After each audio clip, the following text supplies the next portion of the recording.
We're going to be talking about Siremás. Well, this video is more for those that like really have no idea what a Siremás is. If you go there, especially if you live there, you're probably going to come across La Sirena, which for me it reminds me a whole lot of Walmart. I would almost consider it like a Dominican Walmart. So when you go to the cashier is going to look at you and like the first thing that's going to come out of their mouth is Sirema.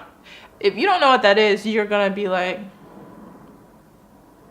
what? Basically, when they look at you and they say Sirema, it's because they want to know if you have a Siremás card. Don't be thrown off if that's what happens. So it's basically just a loyalty program. Club Siremás es el más exitoso programa de lealtad a nivel comercial en la República Dominicana. So it's basically the most successful loyalty program on a commercial level in the Dominican Republic. It's been around, or se ha establecido en el año de 2003. So it's been around for quite some time. That's just a little tidbit about going to La Sirena and going to Santo Domingo and other things that you might just come across down there. If you really want to help us out, go ahead and copy the share link. Por favor, comparte este video con todos tus amigos, por favor. And then after that, make sure you subscribe, like, and turn on notifications. All right.